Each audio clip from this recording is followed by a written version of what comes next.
I'm the chair of the policy committee, and I have the honor of being the moderator this evening. First, I would like to give you a snapshot of the Hispanic community before I introduce the first speaker.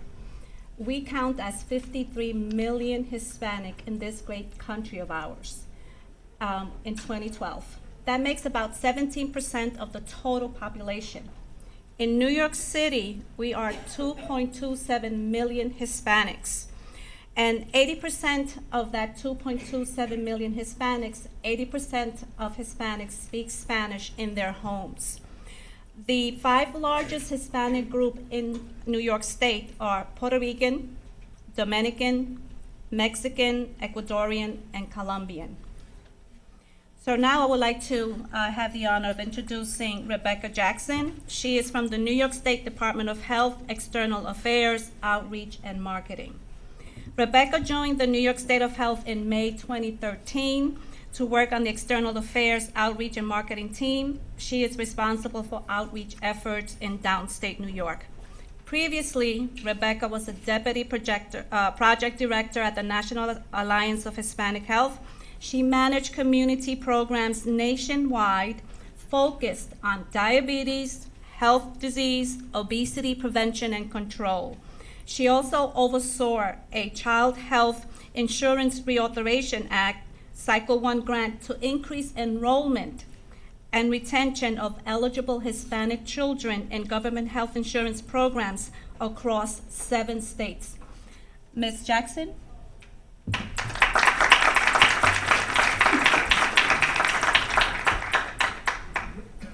Thank you so much for that wonderful introduction. My name again is Rebecca Jackson, and I am an outreach coordinator with the New York State of Health, the official health the official health plan marketplace. My email address is listed here. Unfortunately, I won't be able to stay for the event later on today, so if you have any follow-up questions, please feel free to contact me. I'd also like to thank the Hispanic Healthcare Executives and the National Hispanic Chamber of Commerce and Health and the Grupo Parada for having me here today. So we were very excited to have the New York State of Health open on October 1st, exactly 1 week ago today. And the New York State of Health is an organized marketplace. It's one-stop shopping where individuals, families, and small businesses can shop for and compare in different health insurance plans, both private and public. It's also the only place where you can check to see if you're eligible for any sort of financial assistance and then see what that financial assistance looks like in terms of your premiums. And then it's also a place where you can enroll in health plans. The marketplace really has 2 different components. It has an individual marketplace, and it also has a small business marketplace. The individual marketplace for individuals and families, and then the small business marketplace is for small businesses with 50 or fewer eligible employees. And I also want to note that small businesses are not required to offer health insurance by law, but there are a lot of benefits for them to offer health insurance through the marketplace, such as tax credits and help in terms of administrative billing as well. So in terms of New York's uninsured, right now there are about 2.7 million New Yorkers under the age of 65 who do not have health insurance. That's about 16% of the population of New York. And many of these people are actually workers. They are working full-time and they don't receive health insurance through their jobs, and it affects them and also their families. And because of this, it means that they're unable to get the necessary care that they need because of the costs. And ultimately, it's really the taxpayers who shoulder the burden of paying for this. So who's going to enroll in the New York State of Health? We believe that over the next 3 years, about 1.1 million New Yorkers are going to enroll in health insurance. And if you look at the graph, about 2/3 of those will be enrolling through the individual marketplace, and about a third will be through the small business marketplace, 450,000 New Yorkers. In terms of who these people are, if you're looking at it by race or ethnicity, in the state of New York, For the individual marketplace, about 20% of those almost are going to be Hispanic. And then if you look at the small business marketplace, 21% of those are going to be Hispanic. So that's the second largest group after white non-Hispanics who are going to be affected by this and who will have the benefits of health insurance and rolling through health insurance through the marketplace. At the statewide level, also in terms of language, Spanish is the most commonly spoken language after English. And now all this information is at the statewide level, but I think many of you recognize that New York State is very diverse, and and this information really varies on a region by region basis. So because of that, we also have some information on a regional basis. So if you take a look at some of these graphs, you'll really see that there's a big difference between the number of Hispanics and the percentage of Hispanics in different parts of the state. So for example, if you look at New York City, Westchester, Rockland, Hispanics make up 41% of the population. That's a huge number of them. And then also if you look at Long Island, it's 38% of the population.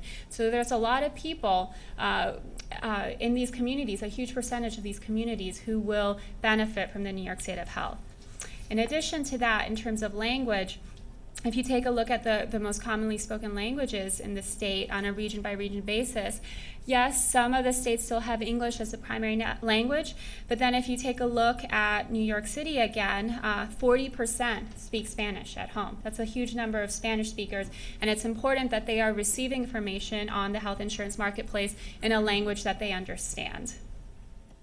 So also in terms of race and ethnicity by New York City, broken down even more so, if you take a look at the different counties, Hispanics make up a huge percentage of this city.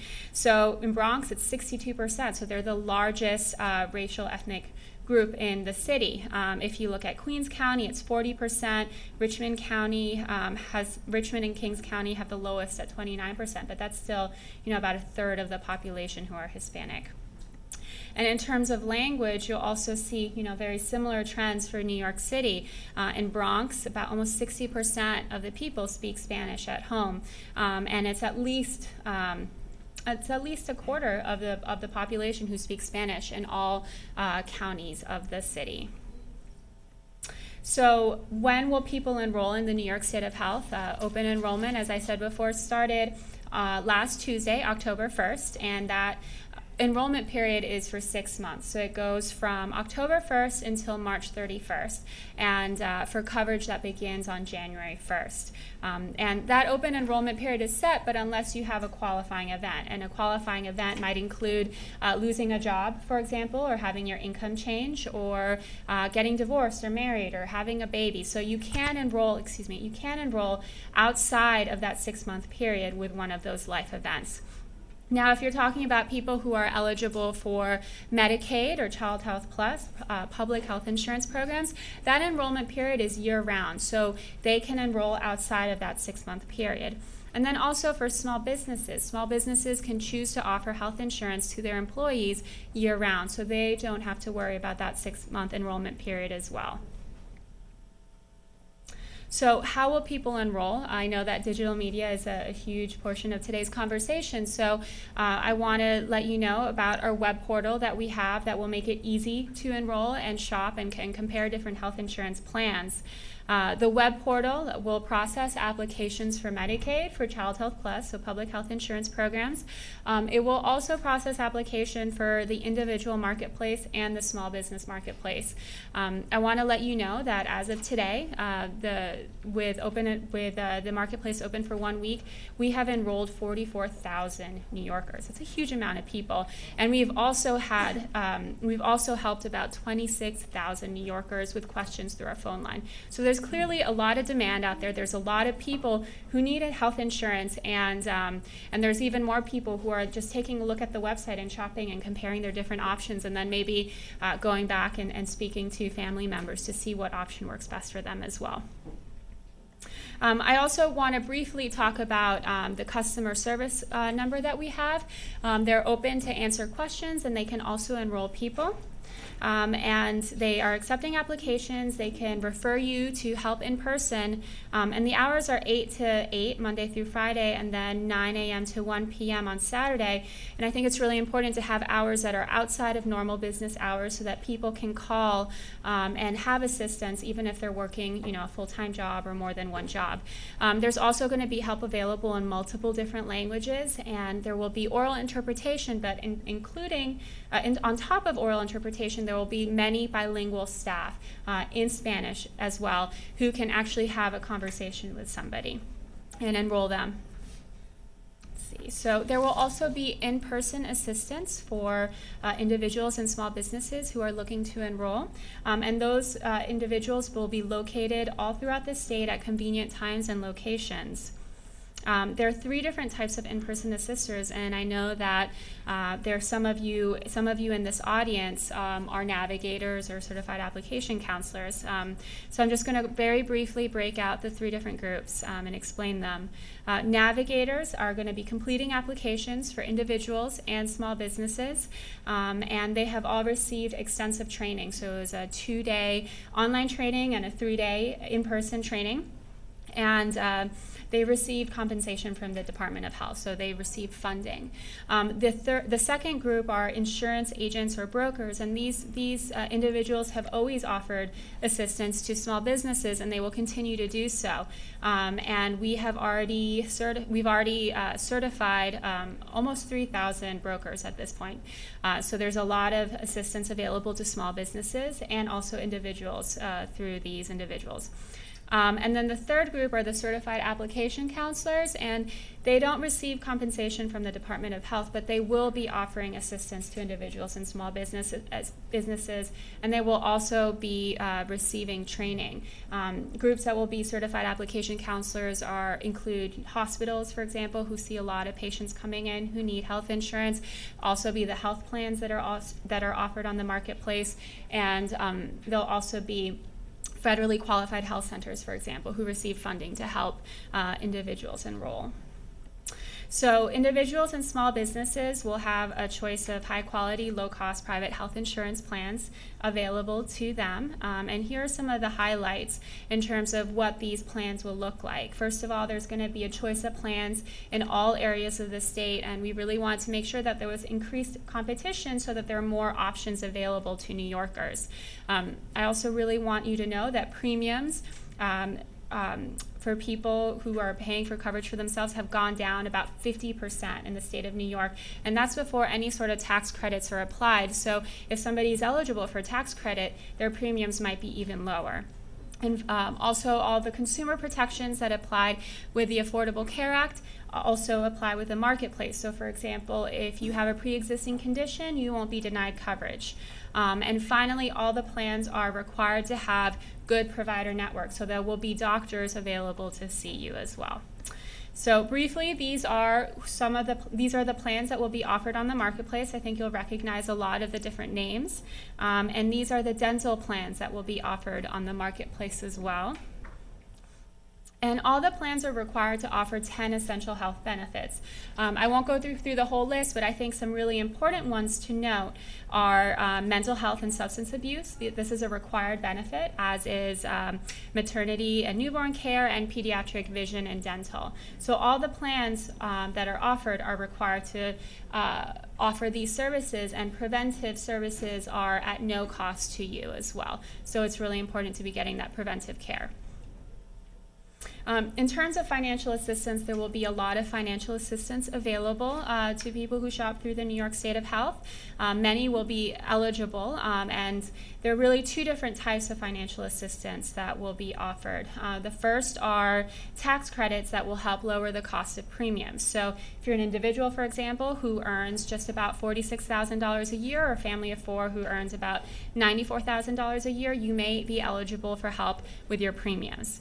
Then there's also going to be help with cost sharing, so that means co-payments, deductibles. And so if you're a single adult that earns about $29,000 a year, or a family of 4 that earns just under $59,000 a year, you may also receive help in terms of paying for your co-payments whenever you see the doctor, or for your deductible. And all these tax credits and subsidies are applied immediately when you're signing up. So when you're signing up and providing all your information, we'll be able to calculate if you qualify for any of this financial assistance and apply it in real time. So these are some of our available web resources. You can visit at newyorkstateofhealth.ny.gov. We have a number of different fact sheets in different languages. Fact sheets cover different topics for small businesses, for individuals, for immigrants, and then at a just more basic level, why do you need health insurance? We also have newsletter templates. So for example, if you have newsletter blasts or email blasts that you send out, we have information in English and in Spanish that you can just download from our website. We also have a list of all the in-person assisters who are going to be available to offer enrollment assistance, and there's a map, and then you can also look up by zip code, by languages spoken as well. We also have county-specific maps of all the health plans that will be available. And if you are just interested in getting a general idea as to what your premiums might look like, we also have a tax credit and premium estimator where you would enter in where you live as well as your family size, your income, and you could get an estimate of what your tax credit might look like on a monthly basis, and then also what your premium might look like on a monthly basis. So this is our website and this is our phone number. I definitely recommend that you call, that you visit, and pass the word along, because it's really important. It's really important that you take this information that you have now and then spread it with your colleagues, with your friends, with your family members, to make sure that more New Yorkers are able to sign up in quality, comprehensive health insurance. So thank you so much.